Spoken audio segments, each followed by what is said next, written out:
Assalamualaikum warahmatullahi wabarakatuh. Salam sehat untuk teman-teman pengangguran semua.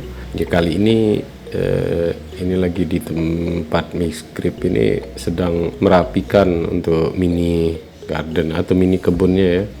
Mumpung musim hujan, jadi mengurangi aktivitas membuahkan pohon, saya memperbaiki atau merapikan posisi tanam ya. Ini saya ada sedikit tempat kosong di samping. Dulunya ini bekas garasi, tapi saya rubah fungsinya untuk menanam anggur ya. Ini kalau hobi memang begini, sudah bisa berlanjut dan berlanjut. Melengkapi varian-varian baru juga, saya berkaca dari PLS ini yang bagus, makanya saya tanam yang pohon kedua. Selanjutnya saya coba cari info yang anggur varian baru yang ada aroma tapi proses pematangan cepat kayak PLS ini ya. Di tempat saya ini saya sudah mempersiapkan beberapa rootstock impor ya. Saya tanam rootstock dulu.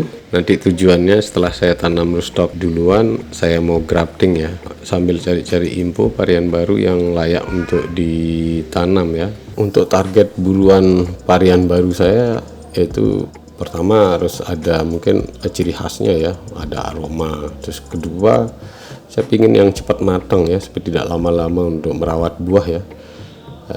Contohnya seperti Jupiter itu kan cepat matangnya 90 HSP, setelah itu PLS itu bisa dikatakan juga 80-90 HSP sudah enak untuk saya cari-cari info. Nah, ini lagi rame-rame informasi tentang adanya varian jenis Tamaki ya. Di channelnya Pemuda Nganggur itu saya melihat, waduh ini menarik ini, kalau pematangannya 75 sudah terasa muskatnya, 90 atau 80 sudah manis katanya Om Aris. Wah, ini harus saya punya ya. Saya order bibit, tapi yang penting validitasnya, supaya karena kalau tidak valid itu 9 bulan kita waktunya itu untuk mempalitkan ya. Tahu-tahu zong itu tidak valid dengan varian yang kita pingin, wah mahal waktu ya yang terbayar. Dapat kontaknya Jakarta Anggur ya, punyanya Koh Agus ya, atau Om Agus. Dijelaskan di channelnya beliau itu mudah sekali untuk membuahkan. Setelah mudah ada aroma muskat, habis aroma muskat ada aroma cotton candy. Wah, ini sangat-sangat layak. Tidak nunggu lama, saya order saja ke Jakarta Anggur, dan alhamdulillah saya dapat bibitnya ini ya, kondisinya masih bagus. Ini kalau cari bibit yang utamanya validitasnya ya, yang valid lah.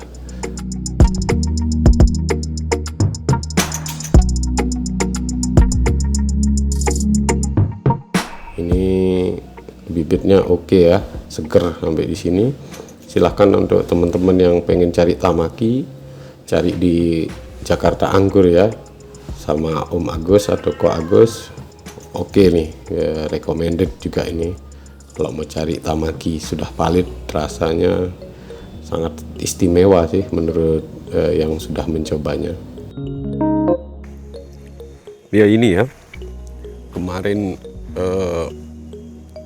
cabang tersiernya tidak rata, hanya tumbuh 3 cabang tersier, 1, 2, 3, dibolong di tengahnya.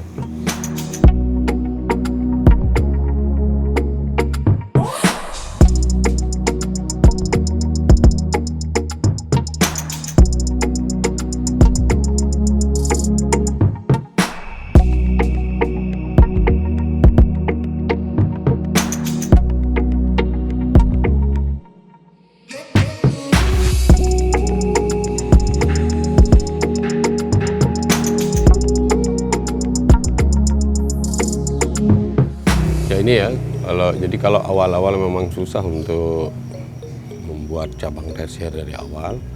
Biarkan pohon dulu tumbuh besar, umurnya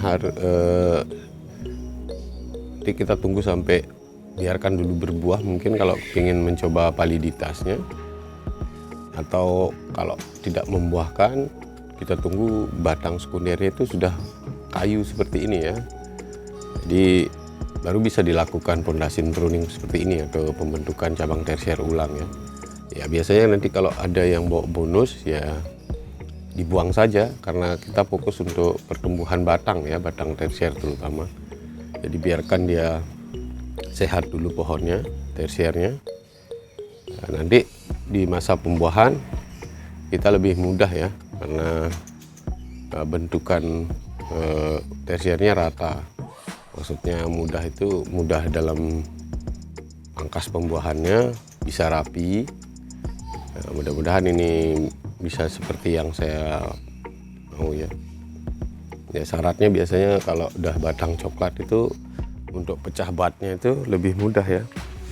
Hati-hati kalau melakukan pondasi pruning bila umur pohon tidak siap ya. Jadi pondasi pruning yang terlalu dini atau prematur itu ya, kalau di batang sekundernya belum coklat atau tua itu agak sedikit beresiko ya, kadang bisa tidak rata tumbuh ininya, tersiernya, itu malah bisa stuck pohonnya. Jadi usahakan umur sudah 1 tahun atau batang sudah coklat baru berani melakukan pondasi pruning ya, atau pembentukan cabang tersier baru.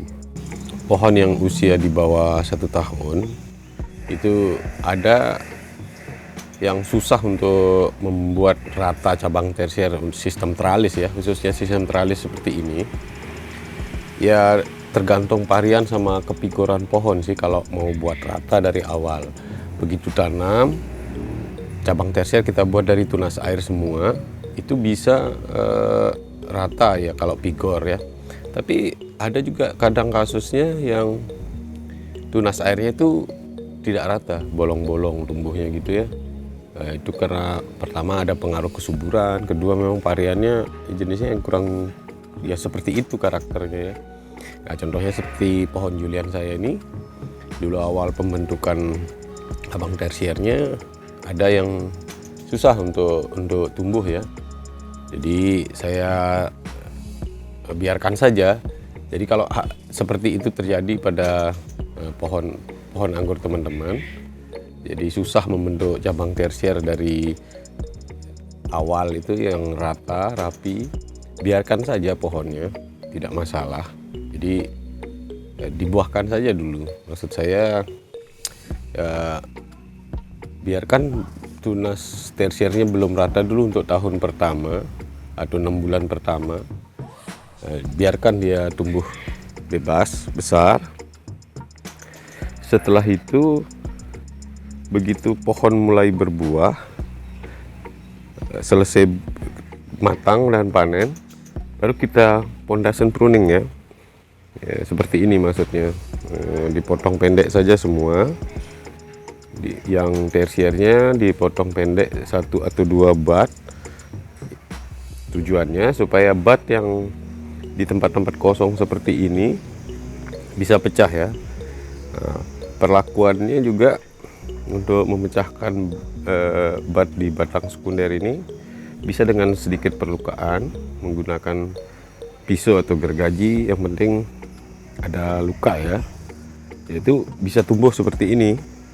Nah, setelah itu nanti bila sudah tumbuh seperti ini tinggal disortir aja, yang mau jarak berapa. Misalnya ini terlalu dekat ya kita buang saja. Kalau sudah ketemu ya ininya cabang tersier yang bagus.